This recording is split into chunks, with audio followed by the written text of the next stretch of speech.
खबरों के सिलसिले को आगे बढ़ाने के लिए आपके साथ मैं हूं सुमेरा खान, मेरे साथ मेरे सहयोगी समीर और निधि। शुरुआत करते हैं इस वक्त की बड़ी खबर के साथ, बढ़ते हैं आगे और सुप्रीम कोर्ट के फैसले पर बात करते हैं। सुप्रीम कोर्ट के फैसले पर मुस्लिम पर्सनल लॉ बोर्ड ने प्रस्ताव सामने रखा है। दिल्ली में आज all India Muslim personal law board के 3 सदस्यों ने प्रेस कॉन्फ्रेंस की और सुप्रीम कोर्ट के फैसले को शरिया के खिलाफ बताया। उन्होंने इसे शाह बानो जैसा फैसला बताया और कहा कि सर्वोच्च अदालत के फैसले को वापस कराने की पूरी कोशिश की जाएगी।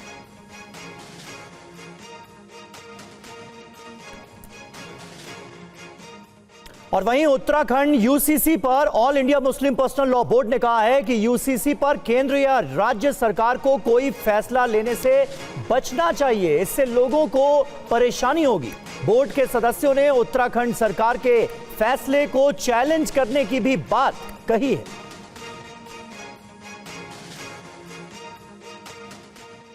और all India Muslim personal law board के प्रवक्ता डॉक्टर सैयद कासिम रसूल इलियास से बात की संवाददाता जितेंद्र भाटी ने। सुनिए क्या कह रहे हैं। मुस्लिम पर्सनल लॉ बोर्ड ने तय किया है कि सुप्रीम कोर्ट के फैसले को चैलेंज करेंगे। साथ ही क्या कुछ हुआ, इलियास साहब हमारे साथ है, क्या कुछ रेजोल्यूशन हुआ आपके निकले? देखिए, हमारे यहाँ आज वर्किंग वेलफेयर इसकी all India Muslim personal law board की वर्किंग कमेटी की मीटिंग हुई।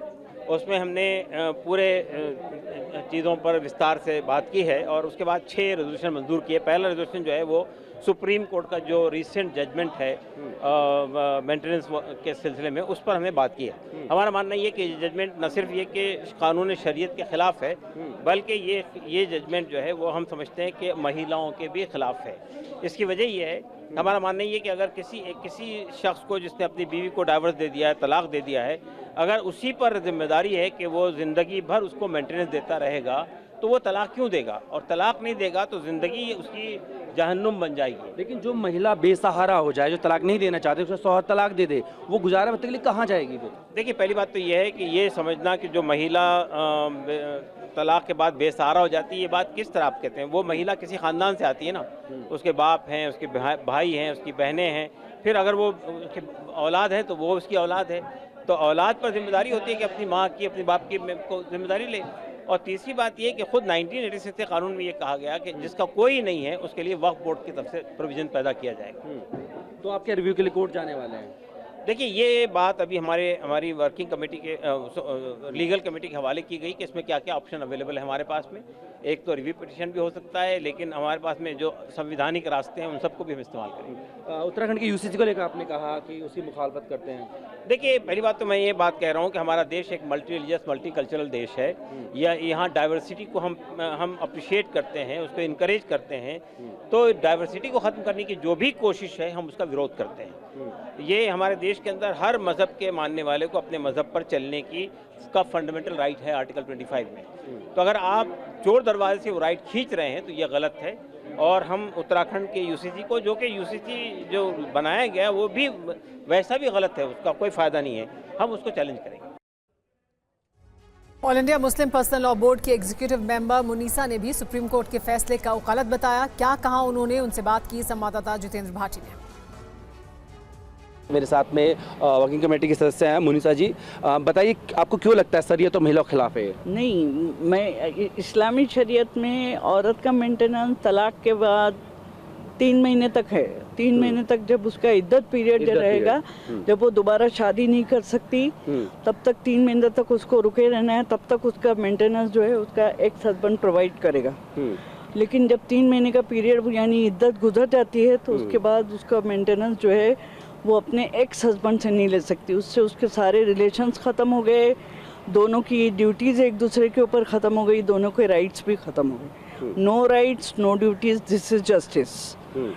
और अगर आप हस्बैंड को फोर्स करेंगे कि वो मेंटेनेंस देता रहे शादी डिवोर्स के बाद भी, तो हस्बैंड डिवोर्स ही नहीं देगा। और वो ट्रबल्ड मैरिज, जो तकलीफ़ दे शादी है, जिसमें दोनों का बन नहीं रहा है, दोनों का जो है हैप्पी मैरिड लाइफ नहीं है, ख़राब हो गई है ज़िंदगी, उसमें वो प्रोलॉन्ग होते जाएगी, लंबी होते जाएगी। और फिर दूसरी बात ये कि उसी में अत्याचार होते चले जाएंगे, डोमेस्टिक वायलेंस के भी चांसेस हैं। जब दोनों एक दूसरे को पसंद ही नहीं करते तो एक दूसरे को बर्दाश्त नहीं करेंगे, उसमें बहुत गलत काम होंगे।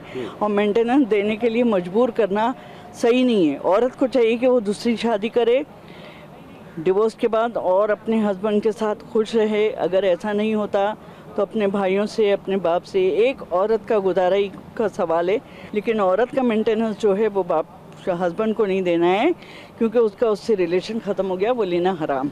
लेकिन किसी का अगर ज्यादती हुई है तो उसको हक मिलना चाहिए नहीं? ज्यादती हुई है तो भी ख़त्म हो गया रिश्ता, तो ज्यादती भी ख़त्म हो गई।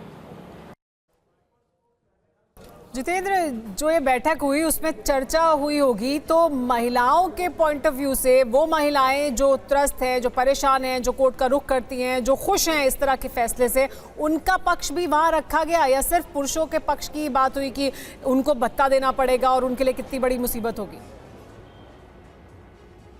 बिल्कुल, देखिए सुमेरा, हमको बता दें कि all India Muslim personal law board की जो कमेटी है, वर्किंग कमेटी, 51 सदस्य हैं, जिसमें से 5 महिलाएं हैं। ये बैठक हुई और ना सिर्फ मेंटेनेंस बल्कि यूसीसी जो उत्तराखंड में लागू उसको लेकर के, वर्शिप एक्ट को लेकर के बात हुई और साथ ही साथ में वक्फ बोर्ड के लेकर बात हुई, फिलिस्तीन का जो मुद्दा है उस तक में बात हुई। लेकिन यहाँ हैरत की बात यह है कि इस बैठक में महिलाएं भी शामिल थी। हमने उनसे भी पूछा कि आखिर आप इसके खिलाफ क्यों हैं? अगर वो महिलाएं जिन्होंने कहा कि दोबारा शादी कर लें, बहुत सी महिलाओं की उम्र होती है, दोबारा शादी नहीं कर सकती, वो पढ़ी लिखी नहीं है, अपना खर्चा कैसे चलाए, तो उन्होंने कहा कि शौहर से रिश्ता खत्म हो गया, तो अगर उनके साथ कुछ हुआ है तो वो भी खत्म हो गया। और उन्होंने कहा कि ये इस तरीके से मेंटेनेंस मिलना हराम है। बेहद ताज्जुब वाली बात है कि महिला जो है इस कमेटी की, वो इस तरह की बातें कर रही है, साफ तौर पे कह रही है कि अदालत नहीं लिया जाना चाहिए। करेगा Muslim personal law board, review petition दायर करेंगे, क्या करेंगे, अगला कदम क्या है उनका, संक्षेप में वो बता दें।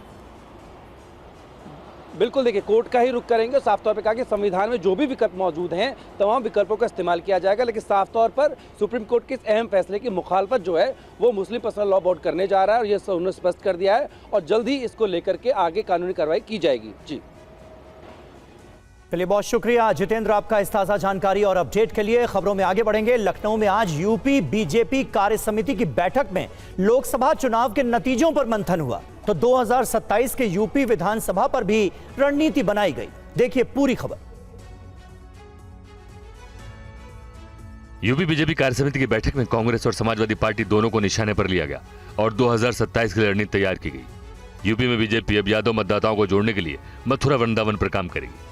इसके लिए बीजेपी कृष्ण जन्मभूमि का लक्ष्य रखा गया है, तो दलित वोटों को साधने के लिए कुशीनगर की बौद्ध महापरिनिर्वाण स्थल को एजेंडे में रखा गया है। बैठक में कहा गया कि कार्यकर्ताओं का सम्मान बीजेपी की प्राथमिकता है। बीजेपी कार्यकर्ता के सम्मान से कोई समझौता नहीं किया जाएगा। बैठक में सीएम योगी ने कहा कि लोकसभा चुनाव में अति आत्मविश्वास से नुकसान हुआ है। अति आत्मविश्वास कहीं न कहीं हम लोगों को जहां चोट पहुंचाने में आज फिर से उछल कूद करने का कार्य कर रहा है। याद करिए 2022 का विधानसभा का चुनाव, विपक्ष उछल कूद कर रहा था। चुनाव के तत्काल बाद आपने देखा होगा कैसे मारपीट पर उतारू हो गए थे, और तब हर कार्यकर्ता इस बात को सोचता था कि वास्तव में हमारी सरकार का माफिया मुक्त उत्तर प्रदेश का अभियान इन्हीं गुंडों के लिए है। और लखनऊ में यूपी बीजेपी कार्यकारिणी की बैठक में जेपी नड्डा ने कार्यकर्ताओं से कहा कि हमें आत्मविश्वास बनाए रखना है।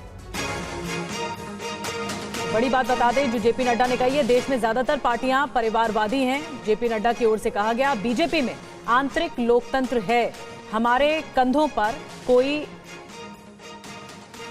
मौसमी जिम्मेदारी नहीं है। अकेली बीजेपी ही वो पार्टी है जो हर जगह है, ये जेपी नड्डा का कहना है। बीजेपी भविष्य की पार्टी है।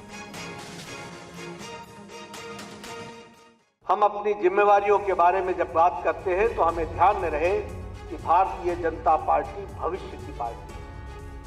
ये भविष्य हमारे हाथों में है, इसको संभाल करके चलना ये हमारी जिम्मेवारी है, और इसलिए हम अपने जिम्मेवारी के बारे में सजग रहें, यह हमारी आवश्यकता है।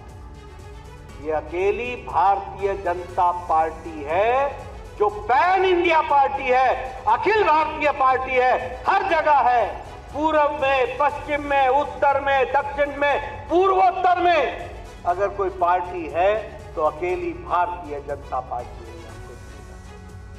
और इसीलिए जब हम बात करते हैं तो हमें ध्यान में रखना चाहिए कि we are the representatives of 140 crore people, 140 crore लोगों के नेतृत्व करने वाले जिम्मेवार कार्यकर्ता हैं। इस बात को हमको समझ लेना चाहिए।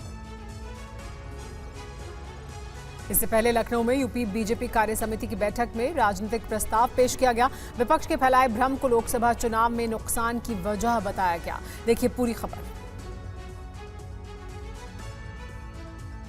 तस्वीरें लखनऊ के लोहिया सभागार में बीजेपी के महामंथन की हैं। यूपी बीजेपी कार्य समिति की बैठक में जेपी नड्डा और सीएम योगी समेत 2500 नेता और पदाधिकारी लोकसभा चुनाव के नतीजों की समीक्षा कर रहे हैं। इस बैठक में आज एक राजनीतिक प्रस्ताव भी पास हुआ। प्रस्ताव में कहा गया है कि चुनाव के दौरान विपक्ष ने झूठा प्रचार किया तो महिलाओं को पैसे देने का झूठ बोलकर गुमराह किया गया। संविधान में बदलाव जैसे मुद्दों से भी भ्रम फैलाया गया। बीजेपी ने साफ किया पार्टी ओबीसी एससी के आरक्षण के लिए प्रतिबद्ध है। प्रस्ताव के मुताबिक सत्ता में आने पर समाजवादी पार्टी असली चरित्र दिखाती है। समाजवादी पार्टी ने हमेशा आरक्षण और बाबा साहब का विरोध किया है। इसके अलावा कहा गया कि राहुल गांधी सत्ता में आते हैं तो हिंदू बोलने पर प्रतिबंध लगाते हैं, तो अब बीजेपी को और अधिक सामर्थ्य के साथ एकजुट होना होगा। सरकारी भर्तियों में रुकावट नहीं आनी चाहिए। पेपर लीक की जांच और दोषियों को सजा के लिए भी प्रतिबद्धता जताई गई। बीजेपी की इस बैठक में यूपी में हारी हुई लोकसभा सीटों पर भी मंथन किया जा रहा है, तो तहसील, थानों और दूसरे सरकारी दफ्तरों में पार्टी कार्यकर्ताओं की सुनवाई क्यों नहीं हो रही, इन सभी मुद्दों को भी मीटिंग में कवर किया गया है। और वहीं यूपी के बीजेपी अध्यक्ष भूपेंद्र चौधरी ने कांग्रेस और समाजवादी पार्टी पर हमला बोला है। यूपी बीजेपी अध्यक्ष भूपेंद्र चौधरी का पार्टी को भरोसा, उत्तर प्रदेश के सभी कार्यकर्ता समर्पित हैं। आगामी चुनाव में पूरी ताकत के साथ लड़ेंगे, 100% सीटें जीतने का उन्होंने भरोसा दिलाया। विपक्ष के नकारात्मक एजेंडे को नाकाम किया जाएगा, ये कहा। उत्तर प्रदेश भारतीय जनता पार्टी के दोनों प्रधानमंत्री आदरणीय अटल बिहारी वाजपेयी जी और आदरणीय नरेंद्र मोदी जी का निर्वाचन क्षेत्र रहा है। लखनऊ और बनारस उत्तर प्रदेश का ही हिस्सा है। हमारे लिए सौभाग्य की बात है कि उत्तर प्रदेश के सभी कार्यकर्ता बहुत समर्पित और परिश्रमी हैं। उन्होंने अपनी पार्टी के लिए अनेकों बार एक अभियान चलाकर अपने नेतृत्व की बात को घर घर तक पहुंचाने का काम किया है। आने वाले चुनाव हमारे लिए 10 लोकसभाओं के उपचुनाव होने हैं। भारतीय जनता पार्टी अपने कार्यकर्ताओं के आधार पर और अपने नेतृत्व के विश्वास के आधार पर हम लोग जनता के बीच में जाएंगे। और मुझे विश्वास है कि जिस प्रकार का एक नकारात्मक एजेंडा विपक्ष ने चलाया, उस एजेंडे को बेनकाब करके 100% सीटें आपके मार्गदर्शन में योगी जी के नेतृत्व में जीतेंगे। और झारखंड की राजधानी रांची में आरएसएस की अखिल भारतीय प्रांत प्रचारकों की बैठक हो रही है। बैठक में आरएसएस ने आगे की रणनीति तय की और अपने कार्यक्रमों के बारे में जानकारी साझा की है। 60 सेकंड में देखिए पूरी खबर। धन्यवाद। अखिल भारतीय प्रचार प्रमुख सुनील आम्बेकर ने बताया कि देश भर में बड़ी संख्या में युवा शक्ति संघ से जुड़ रही है। ज्वाइन आरएसएस के जरिए हर साल 1 लाख से ज्यादा लोग संपर्क कर रहे हैं। 2024 में आयोजित प्रशिक्षण शिविरों में 24,000 कार्यकर्ता ट्रेंड हुए। इसके अलावा अहिल्या देवी होलकर का जीवन संदेश समाज तक पहुंचाने का अभियान साल भर चलाने की योजना है। इसका शुभारंभ 31 मई को इंदौर से हो चुका है। संघ के 100 वर्ष पूरे होंगे। विजयादशमी अक्टूबर में संघ के 100 वर्ष पूरे होंगे 2025 में, अगले वर्ष। तो तब तक हम ये सभी मंडल और सभी बस्तियों में हमारी शाखा का कार्य पहुंच जाए। इस बैठक में आरएसएस के सरसंघ चालक डॉक्टर मोहन भागवत और सर कार्यवाह दत्तात्रेय होसबाले मौजूद रहे। संघ के 46 प्रांत प्रचारकों के साथ साथ सह प्रांत प्रचारकों समेत 227 लोग शामिल हुए। अखिल भारतीय प्रचार प्रमुख सुनील आम्बेकर का कहना है कि 2025 के विजयादशमी पर संघ के 100 साल पूरे होने पर शताब्दी वर्ष मनाया जाएगा। पूरे देश में एक पेड़ मां के नाम अभियान चल रहा है। इंदौर पहुंचे गृह मंत्री अमित शाह ने मां के नाम एक पेड़ लगाकर 11 लाख पेड़ लगाने की अभियान की शुरुआत की। इस मौके पर अमित शाह ने एक्टर रणदीप हुड्डा की तारीफ की। प्रधानमंत्री नरेंद्र मोदी ने एक पेड़ मां के नाम लगाने की अपील की थी। ये अपील अब अभियान बन गया है। इसी अभियान के तहत गृह मंत्री अमित शाह इंदौर पहुंचे। इंदौर के रेवती रेंज में 11 लाख पौधे लगाने के अभियान की शुरुआत की। जब मोदी जी ने अभियान का सूत्रपात किया तब किसी को मालूम नहीं था कि अभियान एक नारा न रहकर आंदोलन बढ़ जाएगा। आज पूरे देश में हर व्यक्ति अपनी माँ के नाम पर एक वृक्ष लगाकर अपनी माँ को और धरती माता को दोनों को एक प्रकार से प्रणाम करने का काम करता है। मध्य प्रदेश में एक पेड़ माँ के नाम का अभियान तेजी से चल रहा है। 40 लाख पौधे भोपाल लगा रहा है, 51 लाख पौधे हमारा अपना इंदौर लगा रहा है, 10 लाख पौधे उज्जैन लगा रहा है और ये पूरे समय चल रहे हैं। और मुंबई से सटे कल्याण में लगातार हो रही बारिश मुसीबत बन गई है। ये तस्वीरें जो अब हम आपको दिखाने जा रहे हैं वो कल्याण के कालू नदी की हैं, जो खतरे के निशान के ऊपर बह रही है। देख सकते हैं आप तस्वीरों में, पानी पुल के भी ऊपर आ गया है, जिसकी वजह से 4 से 5 गांवों से संपर्क टूट गया है।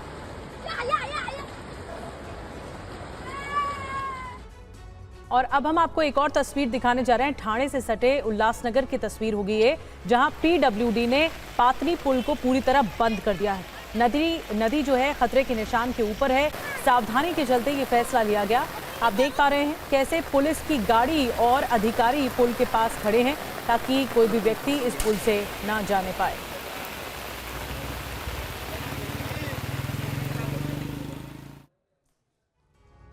बद्रीनाथ धाम जाने वाले रास्ते पर लैंडस्लाइड की घटना की 72 घंटे के बाद यात्रियों को थोड़ी राहत मिली है। इस घटना से यातायात ठप हो गया था। बद्रीनाथ जोशीमठ हाईवे पर रास्ते को खोलने का काम जारी है। 3 दिनों के फंसे यात्रियों को थोड़ी राहत मिली। हल्के वाहनों को सड़क की मरम्मत के बाद खोल दिया गया है। जहां पर मंगलवार को लैंडस्लाइड हुई थी और अभी भी यहां पे खतरा टला नहीं है। लगातार जो पत्थर हैं समय समय पर इस चट्टानों से नीचे आते हुए नजर आते हैं। ठीक इसी जगह पर देखिए 3 दिन पहले कितना बड़ा लैंडस्लाइड हुआ था। बद्रीनाथ राष्ट्रीय राजमार्ग जोगीधारा के पास पहाड़ का बड़ा हिस्सा सड़क पर आ गिरा था। बड़ी संख्या में तीर्थयात्रियों को रास्ते में रुकना पड़ा था। बताया जाता है कि अब भी यहाँ खतरा टला नहीं है। प्रशासन एहतियात बरत रहा है। कल रात बारिश के बाद छोटे छोटे पत्थर गिरते दिखाई दिए। बारिश की वजह से काफी कीचड़ हो चुका है, जिसकी वजह से भारी वाहन फंस जा रहे हैं। सर ये पत्थर जो छोटे छोटे लगातार आते हैं नजर आते हैं, तो काफी चुनौतियां आती हैं, सावधानी बरतनी पड़ती है। ऐसा है ना, बारिश होने से हम लोगों को चुनौतियां सामना करना पड़ जाता है। ऊपर से कुछ पत्थर लूज हो जाता है तो पत्थर आते रहते हैं। प्रशासन का कहना है कि जल्द ही काम पूरा कर लिया जाएगा, जिसके बाद ट्रकों को भी आगे का रास्ता दिया जाएगा। फिलहाल युद्ध स्तर पर रास्ते से पत्थर और कीचड़ हटाने का काम जारी है। धीरे धीरे गाड़ियों को रास्ता दिया जा रहा है।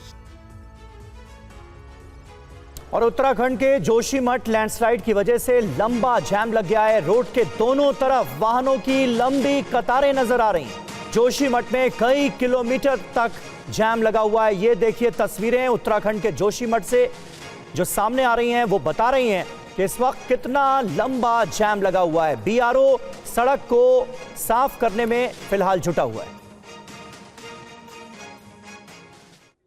और वहीं चीन से सैलाब की डरा देने वाली तस्वीरें सामने आई हैं। पानी अपने साथ सब कुछ बहाकर ले जा रहा है। देखिए चीन से तस्वीरें।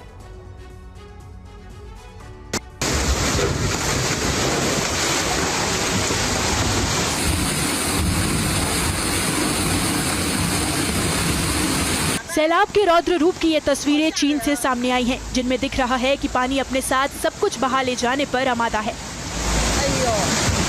कार और दूसरे भारी सामान प्लास्टिक के टुकड़ों की तरह बहते दिख रहे हैं। चीन में नदियों में आई बाढ़ भयंकर तबाही मचा रही है। बाढ़ के पानी ने उत्तरी चीन और हुईहे नदियों के बीच के क्षेत्र को प्रभावित किया। हालात इतने गंभीर है कि बाढ़ में फंसे लोग सड़क पर लगे पोल को पकड़कर अपनी जान बचा रहे हैं। वहीं कई इलाकों में बाढ़ का पानी अचानक सड़क पर आने की वजह से बीच रास्ते में फंस गए।